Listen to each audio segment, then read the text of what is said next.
Hai semua, gua Wasa. Alhamdulillah nih dapat kesempatan megang flagship terbarunya dari Realme yang sayang banget nggak masuk ke Indonesia secara resmi karena terhalang peraturan TKDN. Ini adalah Realme GT5.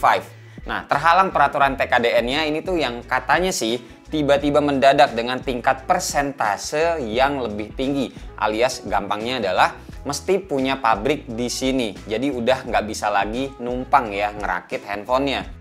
Di satu sisi bagus sebenarnya buat perekonomian kita, tapi di satu sisi juga kita tuh makin ketinggalan sama teknologi-teknologi terbaru dari sebuah perangkat smartphone ya kayak begini. But anyway, langsung aja kita fokus ke produknya ya.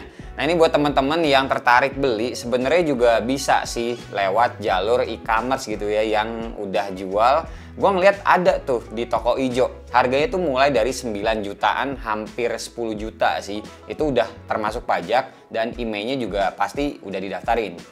Lanjut kita ke boxnya, warnanya hitam putih kayak begini. Dan biasa nih kalau seri GT itu selalu ada garis vertikalnya. Dapat anti gores bawaan yang udah terpasang, terus juga dapat casing warna hitam silikon kayak gini. Dan yang penting nih kita dapat kepala charger bawaannya 240 watt super VOOC. Mamam loh 240 nih.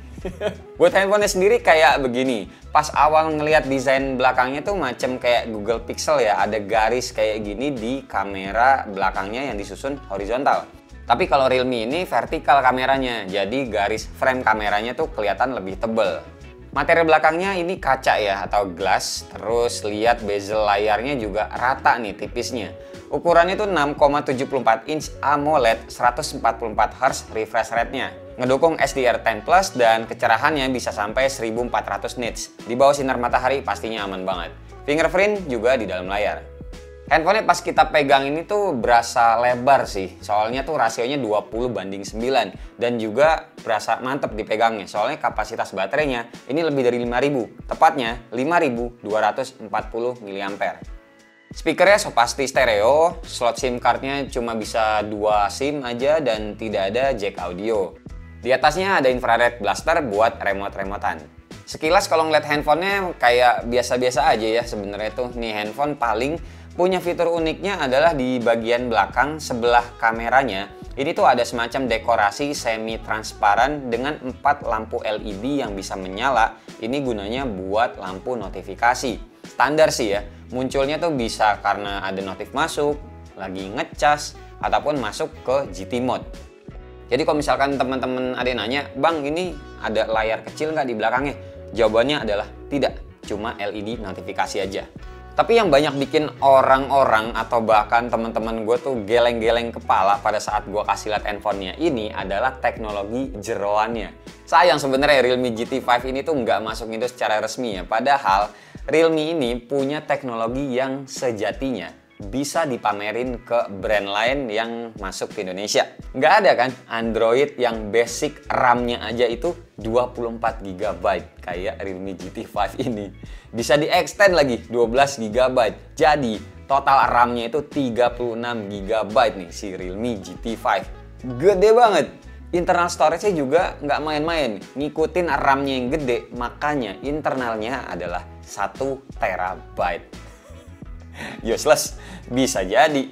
Makanya balik lagi tadi gue bilang, Realme itu kayak pamer teknologi aja ke brand lain kalau mereka itu udah bisa bikin RAM yang amat besar untuk sebuah smartphone yang digenggam ini.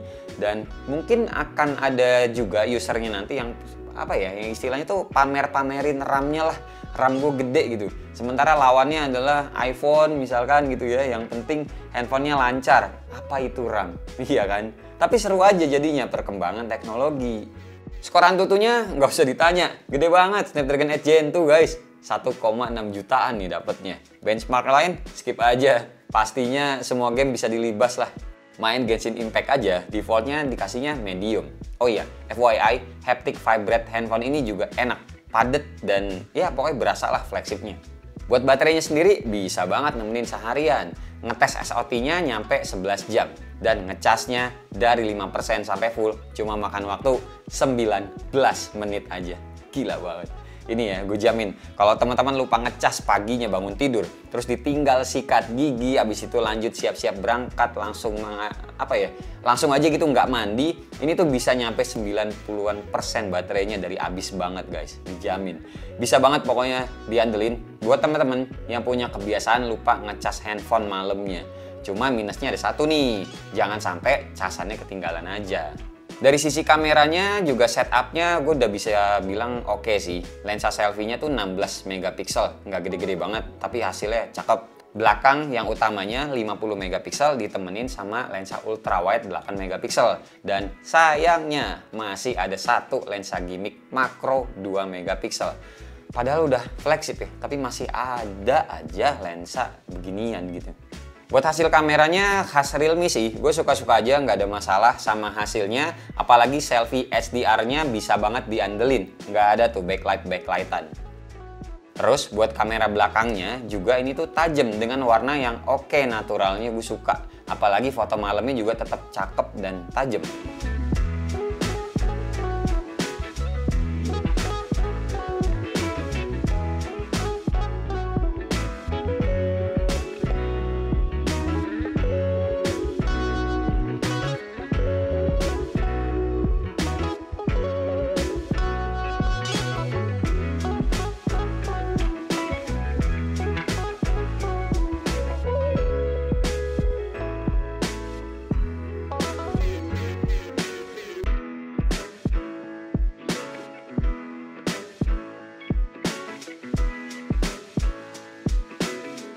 Buat videonya aja yang menurut gue tuh masih agak jomplang. Kalau ngomongin spek chipsetnya yang seharusnya tuh bisa lebih.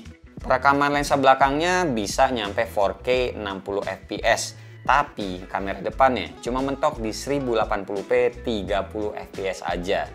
Ada juga fitur ultra steady-nya, tapi kalau teman-teman aktifin, dia akan bikin gambarnya lebih ke crop lagi dan resolusi maksimalnya jadi 1080p 60 fps aja mentoknya.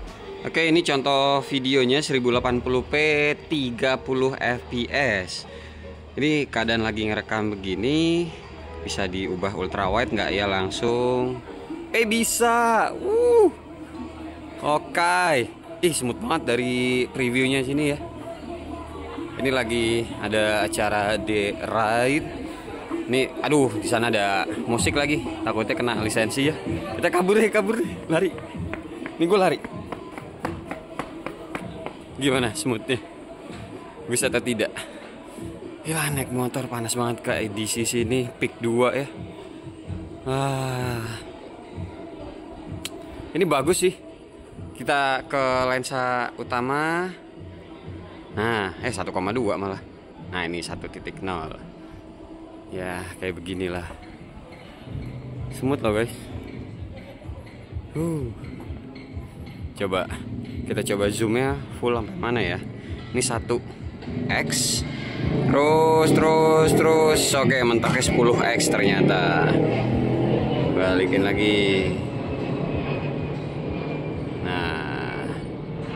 Oke, lanjut.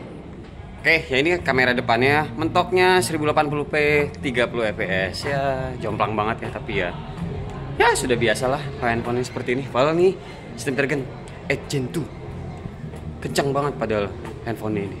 Prosesornya kan kaleng-kaleng. Ini ngelihat dari previewnya kayak agak-agak goyang ya. Beda kamera lensa depan sama lensa belakang. Oh, rame di situ. Tapi lagunya udah dikecilin untungnya, jadi biar nggak kena lisensi juga.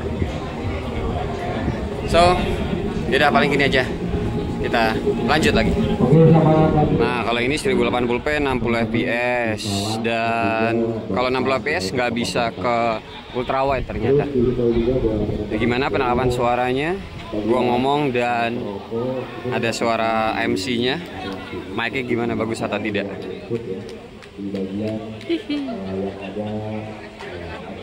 Ya, di sini banyak buat brand-brand handphone, tapi ada satu brand aparel yang nyangkut di sini. Keren sih. The Ride tuh namanya. Kai. Sip, lanjut. Overall ini handphone bisa dibilang ngelebihin handphone gaming saat ini yang ada di pasaran. Even ROG Phone aja tuh kalah gede RAM-nya yang cuma 16 GB paling mentoknya. Realme bisa bawa RAM 2 kali lipat dari standar-standar handphone gaming saat ini yang sayangnya kita orang Indonesia tuh nggak bisa milikin secara resmi. Ya berdoa aja lah semoga para petinggi-petinggi pemerintahan kita tuh meregulasi lagi peraturan TKDN yang ada gitu loh. Jadi biar ketemu nih titik tengahnya yang mana saling menguntungkan satu sama lain, baik rakyatnya dan juga para produsen teknologi. Jadi semoga Realme GT selanjutnya mungkin GT6 tahun depan bisa masuk gitu ya. Terima kasih buat teman-teman yang udah nonton dari awal sampai akhir. Sampai ketemu di video selanjutnya. Bye bye. Cheers.